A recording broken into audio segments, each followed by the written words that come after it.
Hey, salut! Aujourd'hui, je vous fais une petite vidéo très rapide de fin d'année. Je vous donne mon avis sur 2 jeux vidéo et 2 films en quelques mots.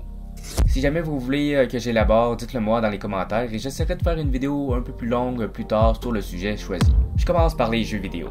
Donc, comme je disais précédemment, j'ai bien sûr joué au dernier God of War Ragnarok, que j'ai adoré. C'est sûr qu'il faut avoir joué à celui de 2018, vu que c'est la suite directe. Visuellement, c'est super, mais on voit qu'ils ont repris la majorité des éléments du premier jeu, ce qui était déjà très bien fait quand même.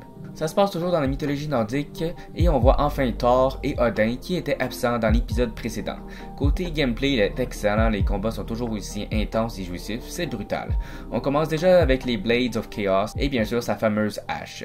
On obtient aussi une lance un peu plus tard. Je pense que l'histoire, malgré qu'elle soit très engageante, manquait un peu de surprise et d'éléments plus épiques dignes d'une saga viking. Ça reste un super jeu et je suis vraiment content qu'il ait gagné autant de prix.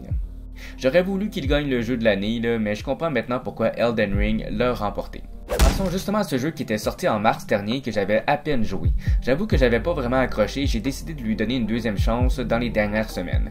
Pour ceux qui ne connaissent pas, c'est un jeu très difficile, style Dark Souls, où le jeu ne nous prend pas par la main et qu'on peut mourir à tout moment. Moi qui me considère quand même un bon joueur, je trouve que les Souls games sont assez difficiles, c'est pas pour n'importe qui. Mais le design style gothique et dark fantasy est tout à fait grandiose. Les monstres qu'on doit terrasser sont titanesques et je suis souvent sans mots quand je les vois. Je ne parlerai pas vraiment d'histoire vu que je n'ai pas fini et qu'elle est plutôt ambiguë, c'est un peu bizarre. Et comparativement à God of War, ce n'est pas tout à fait l'histoire qui nous fait avancer, mais plutôt le challenge de sa difficulté. D'habitude, j'essaie de toujours finir un jeu à 100% avant d'en faire une vidéo, mais là, je devais vous dire mon avis avant la fin, parce que je sais qu'on peut passer beaucoup d'heures sur celui-ci. Et maintenant, les films que j'ai vus. Je voulais vous dire ce que j'ai pensé de Avatar 2 The Way of Water. Je dois avouer que j'avais perdu un peu espoir en Avatar dans les dernières années parce que c'était trop long et je comprenais pas pourquoi le réalisateur James Cameron voulait absolument faire 5 films. Mais finalement, après avoir vu le deuxième film, j'ai vraiment hâte au prochain. Le premier était révolutionnaire, surtout à cause de la 3D. L'histoire était un peu trop simpliste.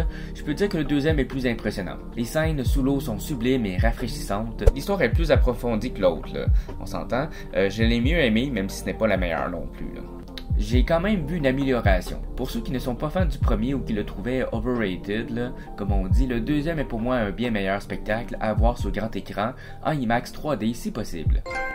Et pour finir avec un film où l'histoire est un peu plus travaillée, on a Glass Onion de Rian Johnson, un autre très bon réalisateur qui nous avait malheureusement déçus avec son Star Wars épisode 8.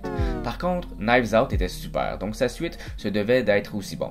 Et le nouveau film est vraiment bien, il y a une belle brochette d'acteurs, ils sont tous parfaits. Daniel Craig joue encore le détective Benoît Blanc qui doit se résoudre un crime lorsqu'il s'invite sur l'île d'un mégalomane millionnaire. La tournure des événements et la fin en font un film presque parfait. J'ai adoré chaque minute et j'ai été surpris à plusieurs moments. Pour une fois que je veux voir une trilogie de Rian Johnson. D'ailleurs, je le verrais bien réaliser un remake de Clue, le célèbre jeu de société.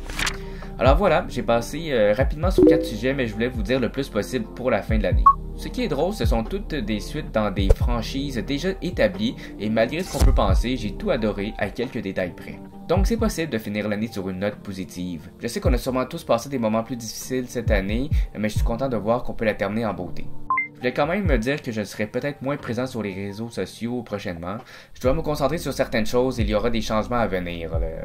Ouais, c'est la vie, on verra bien. Sur ce, merci de m'avoir écouté et à la prochaine. Bonne année 2023.